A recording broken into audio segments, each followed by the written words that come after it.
সংসারে কি সারাক্ষণ অভাব অনটন লেগে রয়েছে? মানে আপনি ইনকাম করছেন কিন্তু কিছুতেই সঞ্চয় করতে পারছেন না?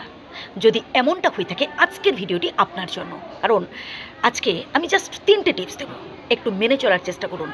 দেখবেন সংসারের অভাব অনটন দূর হবে। সর্বপ্রথম যেটা করতে হবে তা হলো আয় বুঝে ব্যয় করুন। হ্যাঁ বন্ধু, আশেপাশের মানুষজন, বন্ধু-বান্ধব তারা যেমন খরচা করছে আমাকেও তেমন খরচা করতে হবে। এমনটা ভাববে কিন্তু ভুল করবেন। তাদের ইনকাম ভালো, তাদের রোজগার ভালো আছে, তারা সেভাবে খরচা করছে।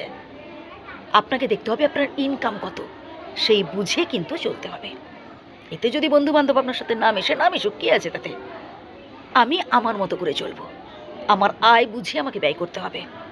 এর পরের পয়েন্টটা তো আরও গুরুত্বপূর্ণ। তা হলো বেহিসাবি খরচা করা কমাতে হবে। হ্যাঁ বন্ধু, আমরা অনেকেই আছি বেহিসাবি খরচা করে ফেলি। ধরুন কোনো একটা জিনিস কিনতে বাজারে গেলাম, এবার সাইটে হয়তো একটা জিনিস চোখে পড়ে গেল, কিনে ফেললাম। খুব একটা বেশি দাম নয়, কিনে ফেললাম। কিন্তু একটা কথা ভেবে দেখুন তো, এইভাবে যদি আমরা নিয়মিত বেহিসাবি খরচা করতে থাকি তাহলে তো একটা সময় মাস শেষ হতে না হতেই বন্ধুবান্ধবদের কাছে ধার চাইতে হবে, হাত পাততে হবে, তাই না? আর ধার করতে করতে দেখবেন একটা সময় ধারের বোঝা এতটা মাথায় চেপে যাবে যে আর মাথা তুলে আপনি দাঁড়াতে পারছেন না। আর এদিকে মহাজন বাড়িতে এসে উপস্থিত, টাকা চাইছে, তখন কি করবেন? তাই না? তাই বলবো কি বন্ধু, আয় বুঝে ব্যয় করুন, হিসাব বুঝে চলতে হবে, রুটিন মাফিক জীবনযাপন করতে হবে, টার্গেট স্থির রাখতে হবে যে আমি যতক্ষণ না আমার লক্ষ্যে পৌঁছতে পারছি আমি কারোর কথা কানে নেব না। আর লক্ষ্যে পৌঁছতে হলে আপনাকে কঠোর পরিশ্রম করতে হবে, ইনকাম বাড়াতে হবে। হ্যাঁ বন্ধু, তাহলে দেখবেন সংসারের অভাব অনটন দূর হবে। আরেকটা কথা হচ্ছে মনের শান্তি। সেই জিনিসটা যদি অভাব থাকে না, তাহলে সংসারে লক্ষ লক্ষ কোটি কোটি টাকা রোজগার করেও আপনার সংসারের অভাব অনটন দূর করতে পারবেন না, কারণ আপনার মনে তো শান্তি নেই। তাই মনে শান্তি বজায় রাখার চেষ্টা করবেন। পরিবারের নিজেদের মধ্যে ঝুট ঝামেলা ঝগড়াঝাটি যাই হয়ে যাক না কেন, নিজেরা বসে মিটিয়ে ফেলার চেষ্টা করবেন। সেখানে যেন তৃতীয় ব্যক্তি নাক না গলায়।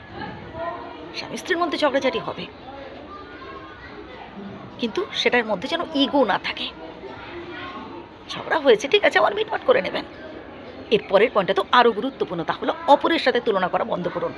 হ্যাঁ বন্ধু, আমরা অনেকেই আছি অপরের সাথে নিজেদের তুলনা করি। কেমন? ধরুন আমি একটা গাড়ি কিনতে পারিনি, অথচ আমার প্রতিবেশী সে 4টা গাড়ি কিনে ফেলেছে। আমি কম্পিটিশন করছি তার সাথে, হায় রে সে পারলো, আমি পারলাম না। সে 10তলা বিল্ডিং করে ফেললো আর আমি 1তলা বিল্ডিং কমপ্লিটই করতে পারলাম না। হাহুতাশ করছি তার সাথে কম্পিটিশন করে। যদি কম্পিটিশন করতেই হয় না, কম্পিটিশন করুন তাদের সাথে যাদের আর্থিক অবস্থা আপনার থেকেও খারাপ, যারা খুব গরিব, যারা খুব দুস্থ, তাদের সাথে তুলনা করুন।